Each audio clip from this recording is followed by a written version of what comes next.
Welcome, my boys. Waiting for long? Circle inspector. Yes. Circle inspector വിളിക്കുന്നു എന്ന് പറഞ്ഞ് police വേഷത്തിൽ ആളിനെ വിട്ടത് ഞാനാണ്. ആരാണ് നിങ്ങൾ? നിങ്ങൾ കാരണം മാനം പോയ ഒരു പാവം പ്രൊഫഷണൽക്കില്ല. എത്രയോ ഭയങ്കരന്മാരെ വളരെ നിസ്സാരമായി ഞാൻ തട്ടിയിട്ടുണ്ട്. പക്ഷെ അന്ന് ഉന്തുവണ്ടിയിൽ വെച്ച ബോംബിൽ നിന്നും ട്രാൻസിസ്റ്ററിൽ നിന്നും അത്ഭുതകരമായി നിങ്ങൾ രക്ഷപ്പെട്ടു.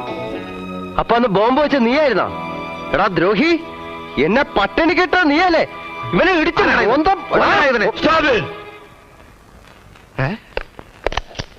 ലിസൺ ബോയ്, ഇതൊക്കെ വളരെ മാരകമായ ആയുധങ്ങളാണ്.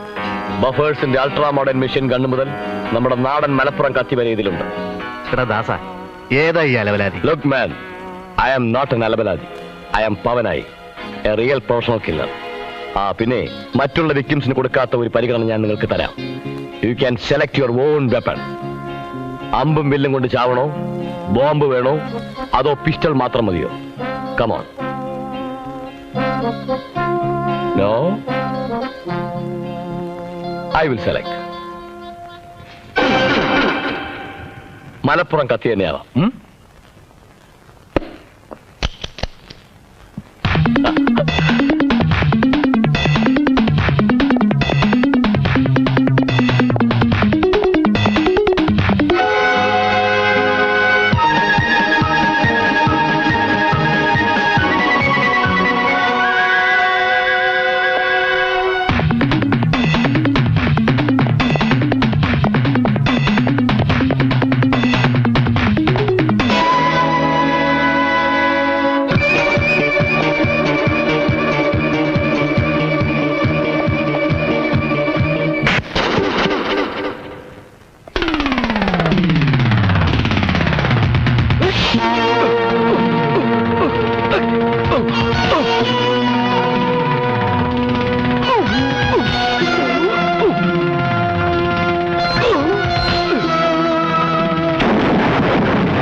അങ്ങനെ പവനായി ശവമായി. എന്തൊക്കെ ബഹളമായിരുന്നു. മലപ്പുറം കത്തി, മെഷീൻ ഗണ്ണ്, ബോംബ്, ഒലക്കര മൂട്. ആ സിഐഡികൾ ചില്ലറക്കാരില്ലെന്ന് ഞാൻ അന്നേ പറഞ്ഞല്ലേ. ബിസിനസ് ഇനിയും തുടരാൻ പറ്റുമെന്ന് തോന്നുന്നില്ല. സാർ ചായ? നിന്നോട് ഞാൻ ചായ ചോദിച്ചോടാ കുഞ്ഞിരാമ, കൊണ്ടുപോടാ. വർഷങ്ങളായി പോലീസിനെ കളിപ്പിക്കുകയായിരുന്നു പവനായി. ഈ മരണം അധോലോകത്ത് നടക്കും, പൊതുജനങ്ങൾക്ക് ആശ്വാസം പകരും. ഇതൊരു യാഥാർത്ഥ്യമാണെന്ന് എനിക്ക് വിശ്വസിക്കാനാവുന്നില്ല. അയ്യോ, യാഥാർത്ഥ്യമാണ് സാർ. പവനായി മരിച്ചു. ഞാൻ വിശ്വസിക്കാനാവുന്നില്ല എന്ന് പറഞ്ഞത് അല്പം ആലങ്കാരികമായിട്ടാണ്. ഡിപ്പാർട്ട്മെന്റിന് വേണ്ടി ഞങ്ങൾ എന്തൊക്കെ നല്ല കാര്യങ്ങൾ ചെയ്തു അല്ലേ സാർ? തീർച്ചയായും. എന്നാ പിന്നെ ഞങ്ങളെ കൂടെ ഡിപ്പാർട്ട്മെന്റിൽ എടുത്തൂടെ സാർ? തമാശ പറഞ്ഞല്ല സാർ. ജീവിക്കാൻ വേണ്ടി പോലീസ് ആവാൻ പോലും ഞങ്ങൾക്ക് മടിയില്ല.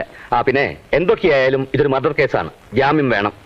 സാർ ഇങ്ങനെ മനസ്സാക്ഷിയില്ല സംസാരിക്കരുത് സാർ. ജാമ്യത്തിനൊന്നും ആളില്ല, വേണമെങ്കിൽ ഞങ്ങൾ അങ്ങ് തൂക്കിക്കൊന്നേക്ക് സാർ. Don't get upset. നിയമത്തിന്റെ ഫോർമാലിറ്റീസ് വേണ്ട. എന്റെ സ്വന്തം റിസ്കിൽ ഞാൻ നിങ്ങളെ വിട്ടയക്കാം. വിളിക്കുമ്പോൾ ഒന്നിച്ചാൽ മതി. പട്ടിണി കിടന്ന് ചത്തില്ലേല് ഞങ്ങൾ വരാം.